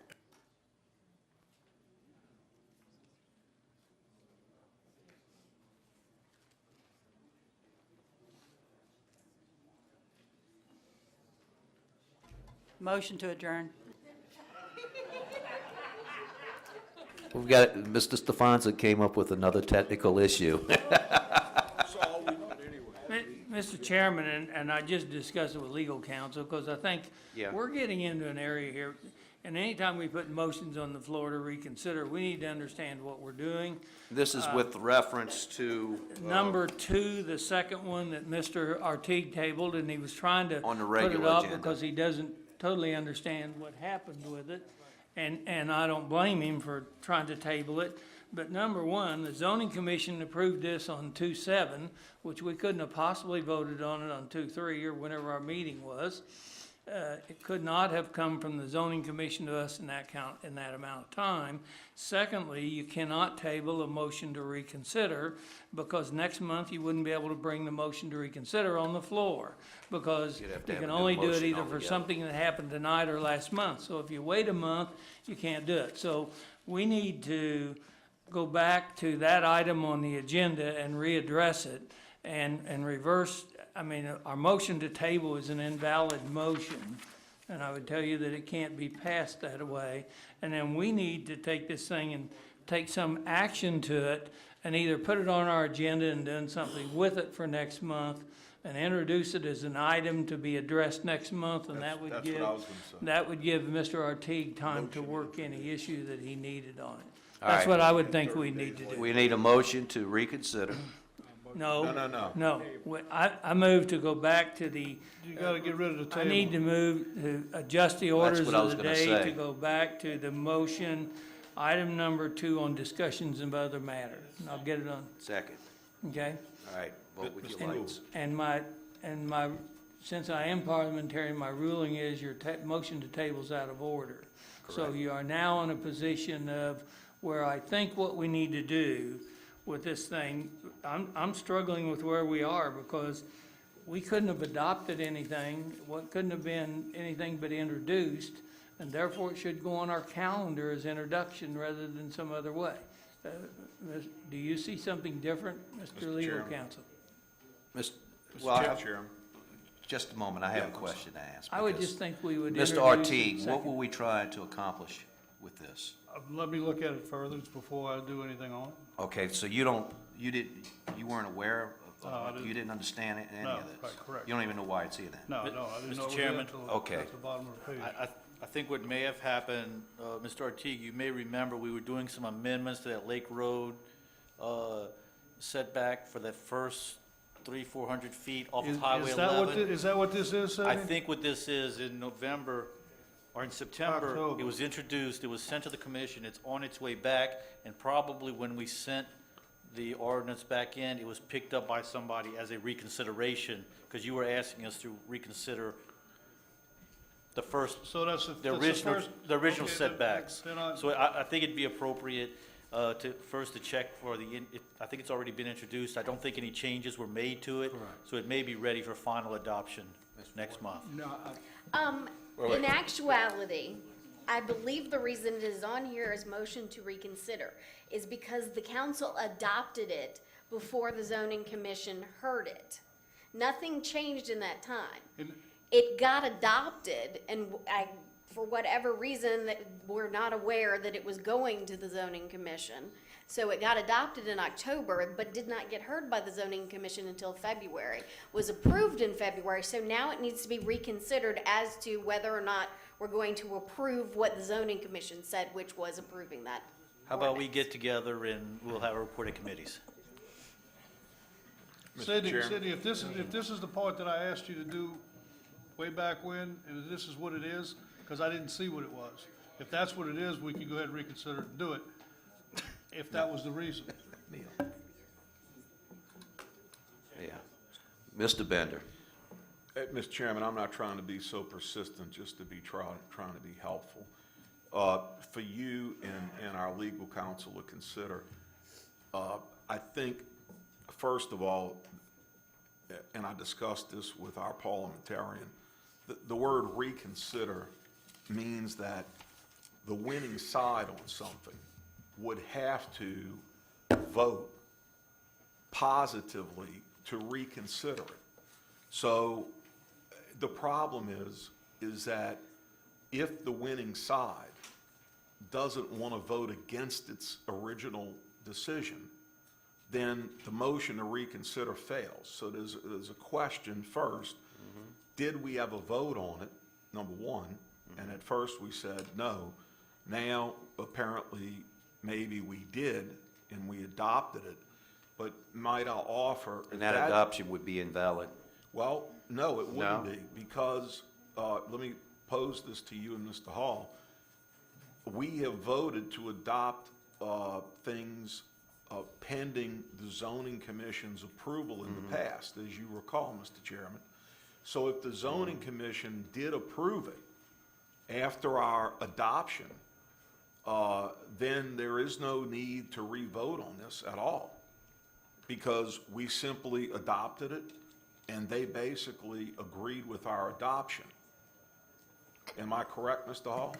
Not exactly. Okay. But we have adopted ordinances pending any appeals that may come from the zoning commission. And if there are no appeals, then the ordinance is then effective. Okay? Right. I'm not so sure that this is the case with this ordinance, but what Steve said a minute ago is absolutely correct. If this is a motion to reconsider, you can't table it, because if you table it, you can't reconsider. So my suggestion would be, first of all, to make a motion to take it off the table. So Right. it's back on the agenda. If in fact, you're gonna have to take a look at this, and I'm trying to figure out the best way to do it right now, but if in fact the ordinance was adopted, and then we could simply ratify and validate that ordinance. That wouldn't be a problem. We could bring it up next month, and we could do an ordinance to validate and ratify this particular ordinance. If it hasn't been adopted, if it was simply introduced, then there is no reason, if you will, for any reconsideration of the Correct. ordinance. We simply, you could table it, but you can't table it with that motion to reconsider on there. You know what I'm saying? So you're gonna have to take it off the table, put it back on the agenda, okay? And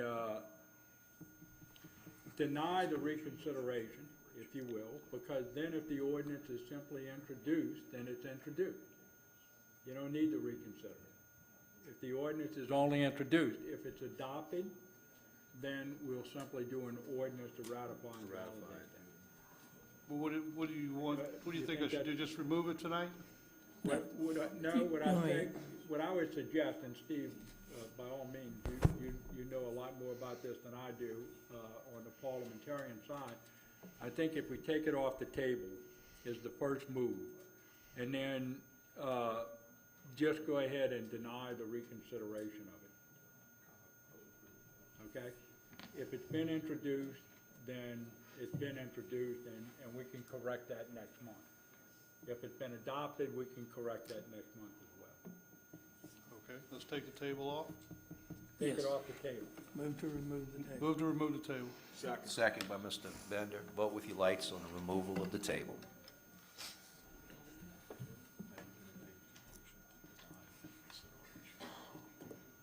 Now I'll make a motion to deny the reconsideration. Well, Make the it the motion is affirmative. to reconsider, and I would simply vote to deny it. Vote to deny. That way, Motion to deny. it's over. Yeah, that's what I said. No, what he said was. Wait, hold on. make We gotta the announce the motion- vote. Make the motion to reconsider and vote it down. Correct, That's what he wants you to do. correct. Make the motion to reconsider and vote it down. That's the advice the legal counsel's given. All right, for the record. The what is motion vote? to remove the table is unanimous with 2 absent. All right, now the motion. To Mr. Ortiz. reconsider. Motion to reconsider. Reconsider, second by Mr. Smith. Now, vote with your lights. Unless you want to vote down. Again.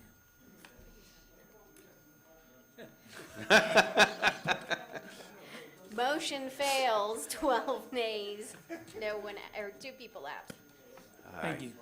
That should resolve it, and wherever it is, then in the process, we'll work that next month. Yeah, it was like I said, I just didn't know what it was. Okay. Any other items from off the floor? Motion to adjourn?